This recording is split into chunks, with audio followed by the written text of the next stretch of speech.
Memories, written in haircuts, books, and gasoline.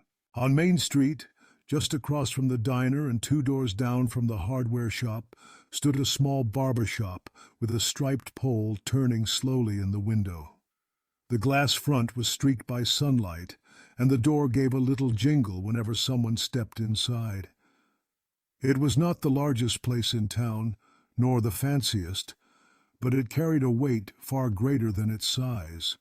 Inside, the smell of talc, shaving cream, and hair tonic mixed with the faint scent of floor polish. The room held only 2 chairs, both worn from years of use, with leather cushions that had softened under countless afternoons of waiting and talking. The barber, Mr. Carmine, had a steady hand and a memory sharper than his scissors. He knew every head of hair in Cedar Hollow and every story that came with it. The sound of the shop was its own kind of music. Scissors clicked in a rhythm that was both quick and soothing.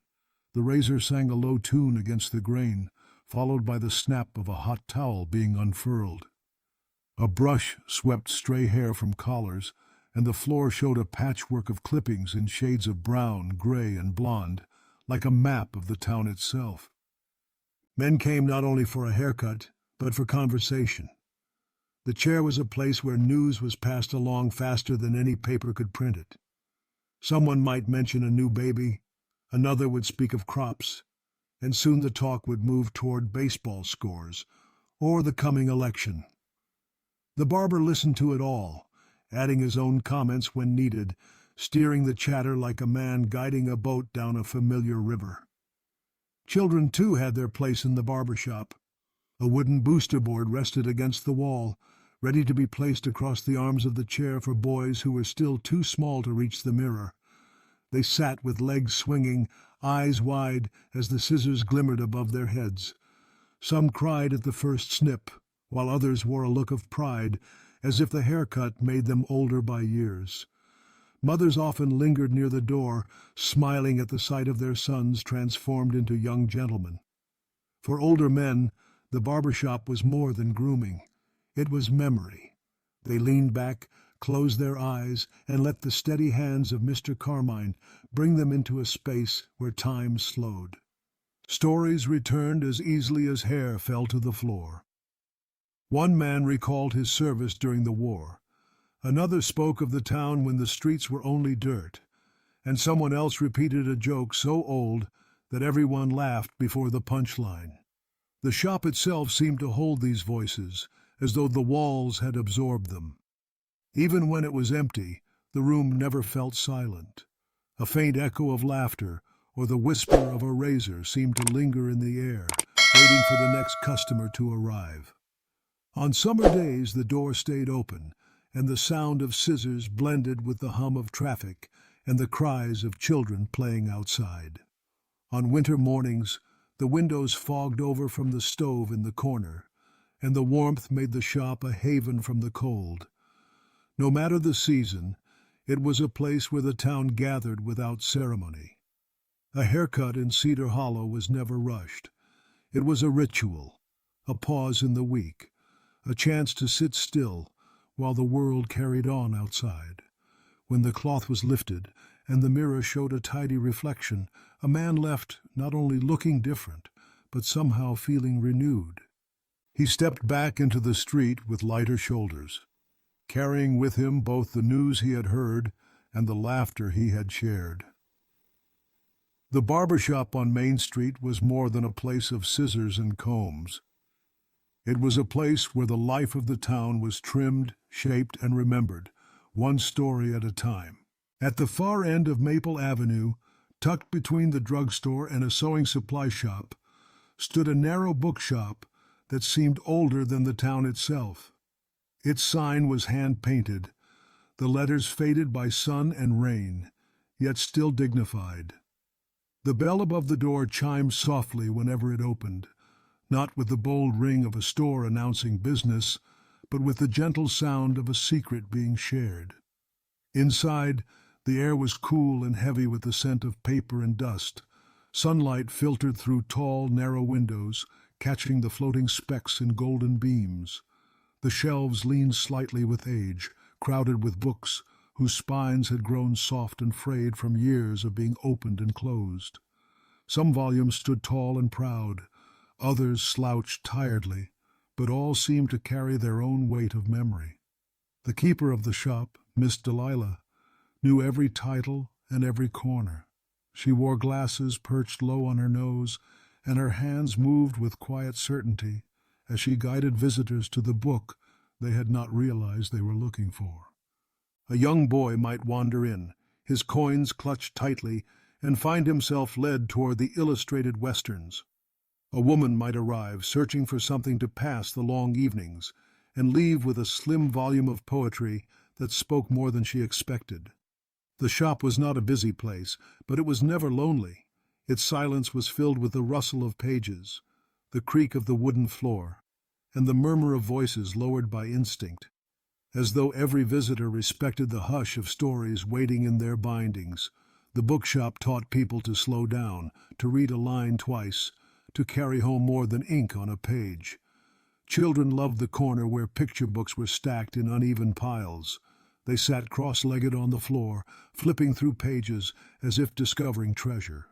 Some could not read yet, but the images alone lit up their faces.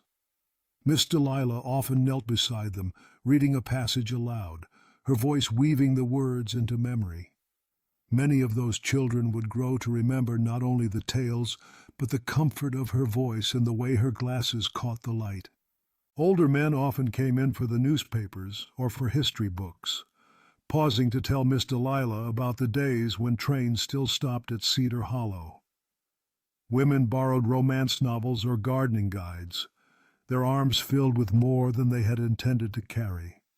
Teenagers browsed the shelves of mystery and adventure, their laughter echoing softly against the rows of bindings. The bookshop was more than paper and ink. It was a vessel of memory, a place where the lives of the town met the lives of distant writers. A farmer might read Shakespeare by the lamplight of his porch. A seamstress might lose herself in a story about Paris. A child might carry home a dog-eared comic book that opened the door to imagination. When evening arrived, Miss Delilah closed the ledger with her neat handwriting, drew the curtains across the tall windows, and lit a small candle at the counter. She believed the flame kept the books company through the night. From outside, passers-by could see its glow and know the shop was resting, filled with the quiet companionship of stories. For Cedar Hollow, the little bookshop was more than a store. It was a memory in paper and dust, a reminder that even the smallest corner of town could hold entire worlds, waiting patiently for someone to open the cover. On the edge of Cedar Hollow, just where the road curved toward the highway, stood a small gas station with a tin roof and a hand-painted sign that had long since faded in the sun. The building was square and plain, but its pumps stood like sentinels, silver and red, waiting for the next car to roll in. Each time a tire pressed across the rubber hose, a cheerful bell rang out, announcing another arrival. The smell of oil and gasoline clung to the air, mingling with the sharp tang of rubber and the dust carried in by trucks that rumbled through. Inside, the counter was scattered with ledgers, wrenches, and a small jar of peppermints for customers to take while they waited. The radio in the corner played softly, a country song mixing with the steady hiss of an air compressor. Charlie, the station's owner, knew every driver who stopped. He could tell who needed a full tank, who only wanted a few gallons, and who came simply for the chance to linger and talk. He wiped his hands on a rag, tipped his cap, and greeted each visitor with the kind of ease that came from years of standing under the same roof. People often stopped at the gas station not only to refuel their cars, but to catch up on news. Farmers traded stories about the weather while their trucks filled. Neighbors leaned against the pump while passing along word of a new baby or a wedding being planned. Travelers pulled in for directions and left with more than a map. They left with a glimpse of a town where conversation mattered as much as miles. Children liked to ride their bikes up to the station, circling the lot while Charlie pretended to scold them. Sometimes he let them watch while he checked the oil or pumped air into a tire, their eyes wide with the fascination of machines they could not yet understand. On summer afternoons, the station became a gathering place. Men leaned against car fenders, sipping bottled sodas pulled from a cooler of ice, while women stopped on their way back from town, children waiting in the back seats. Stories moved quickly here, carried in voices that grew louder over the hiss of pumps and the slam of car doors. By the time the sun began to lower, everyone knew what was happening across the valley. The gas station lights flickered on as evening approached, glowing soft and yellow against the falling dark. Trucks rolled through with headlights bright, their engines rumbling like distant thunder. Charlie stayed until the last vehicle left, wiping down the pumps and locking the door before heading home. From the highway, the glow of the station looked like a beacon, small but steady, marking the edge of Cedar Hollow. For the town, the gas station was more than a place to buy fuel. It was where voices carried, where strangers became acquaintances, and where news found its way from one end of the valley to the other. It was proof that even at the edge of the road, community was alive, waiting for anyone who stopped long enough to listen. When people remember Cedar Hollow, they often think first of its grander images, the church steeple reaching into the sky or the fields that stretched beyond the edge of town. Yet the heart of memory lived in places far smaller.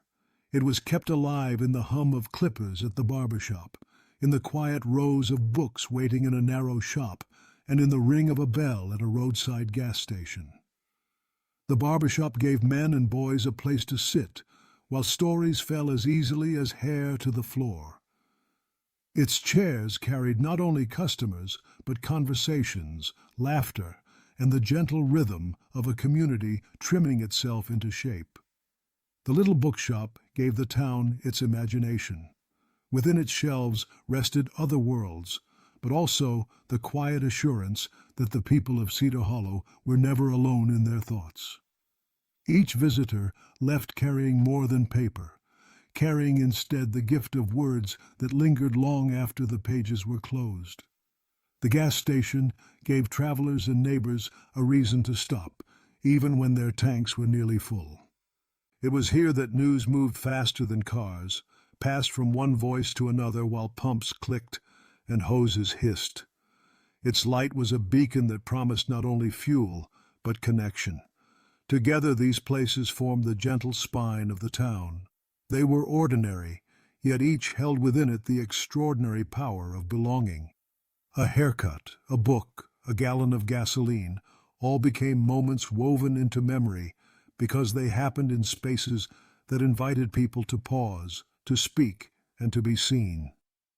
Time has a way of changing landscapes, yet these small places endure in memory. They remind us that the measure of a town is not found in its size or wealth, but in the corners where people gathered, where life slowed just enough to let stories take root.